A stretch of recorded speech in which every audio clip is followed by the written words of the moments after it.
Assalamualaikum warahmatullahi wabarakatuh. Di sini kelompok kami akan mempresentasikan hasil kerja kami mengenai valuasi kesediaan membayar atau willingness to pay konsumen terhadap pembelian terong semi organik di Bandar Lampung.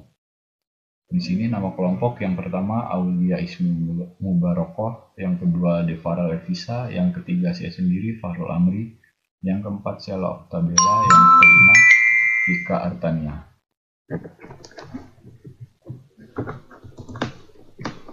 Di sini latar belakang. Pola hidup sehat yang ramah lingkungan telah menjadi tren baru. Masyarakat mulai meningkatkan pola hidup lama yang menggunakan bahan kimia non-alami seperti pupuk, pestisida kimia sintetis, dan hormon tumbuhan dalam budidaya pertanian. Pola hidup sehat ini mengharuskan jaminan bahwa produk pertanian harus beratribut aman dikonsumsi, kandungan nutrisi tinggi, dan ramah lingkungan. Pangan yang sehat dan bergizi tinggi dapat berproduksi dengan metode pertanian organik, salah satunya yaitu sayuran organik. Sayuran organik banyak dijumpai di pasar modern karena sasaran pasar sayur organik merupakan konsumen kalangan menengah ke atas. Faktor harga menjadi salah satu penyebab belum meratanya penyebaran produk karena produk sayuran organik memiliki harga yang lebih tinggi dibanding dengan sayuran anorganik. Persepsi mengenai harga sayuran organik yang dianggap mahal merupakan kendala bagi produsen. Oleh karena itu, dalam penentuan harga yaitu penting untuk diketahui seberapa besar kesediaan konsumen membayar atau willingness to pay.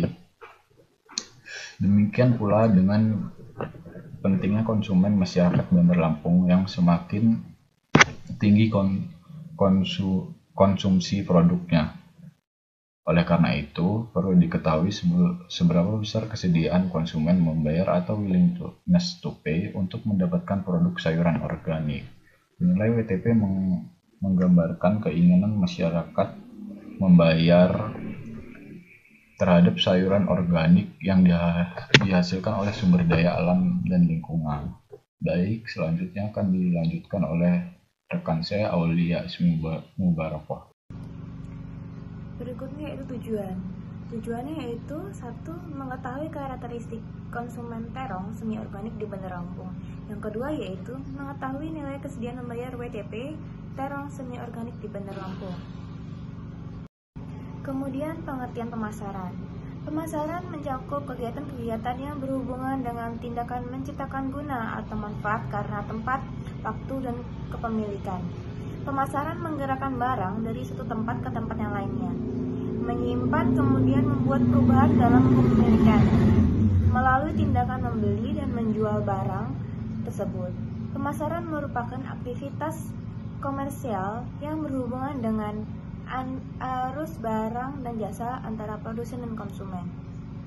Menurut Kotler-Keller pada tahun 2019, pemasaran adalah salah satu kegiatan pokok yang perlu dilakukan oleh perusahaan, baik itu perusahaan barang atau jasa, dalam upaya untuk mempertahankan kelangsungan hidupnya.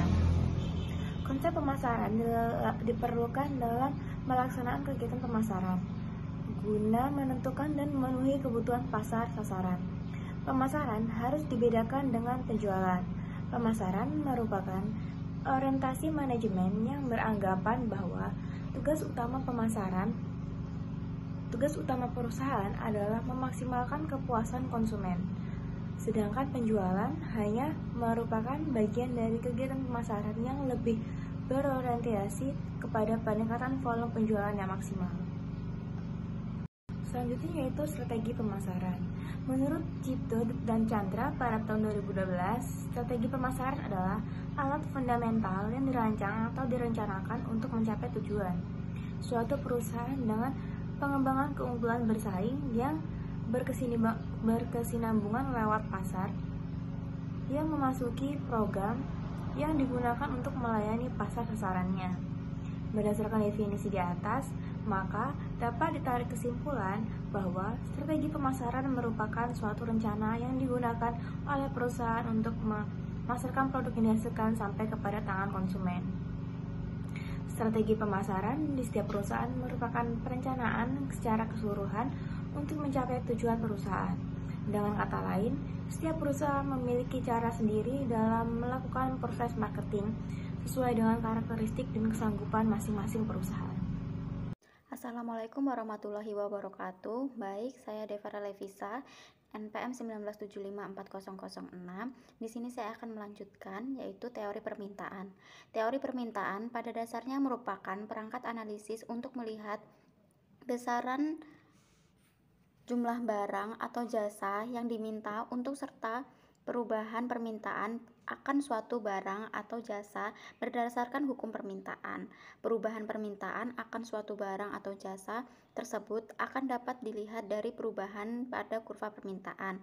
Maka analisis permintaan akan suatu barang atau jasa erat kaitannya dengan perilaku konsumen. Konsumen adalah mereka yang memiliki pendapatan atau uang dan menjadi pembeli barang dan jasa di pasar. Kadarusman dalam Parahate 2013. Teori permintaan pada dasarnya merupakan perangkat analisis untuk melihat besarnya jumlah barang atau jasa yang diminta serta perubahan permintaan akan suatu barang atau jasa berdasarkan hukum permintaan. Selanjutnya yaitu teori kesediaan membayar atau willingness to pay. Willingness to pay atau WTP pada umumnya diartikan sebagai kesediaan penggunaan untuk mengeluarkan imbalan atau bentuk uang atas jasa yang diperolehnya. Willingness to pay juga diartikan sebagai jumlah maksimum yang akan dibayarkan konsumen untuk menikmati peningkatan kualitas. Untuk memahami konsep willingness to pay atau WTP, konsumen terhadap suatu barang atau jasa harus dimulai dari konsep utilitas, yaitu manfaat atau kepuasan karena mengonsumsi barang atau jasa pada waktu tertentu. Setiap individu ataupun rumah tangga selalu berusaha untuk memaksimumkan utilitas dengan pendapatan tertentu, dan ini akan menentukan jumlah permintaan barang atau jasa yang akan dikonsumsi. Permintaan menurut Perloff 2004 diartikan sebagai jumlah barang atau jasa yang mau atau ingin dibeli atau dibayar. Willingness to pay atau willingness to buy oleh konsumen pada harga tertentu dan waktu tertentu.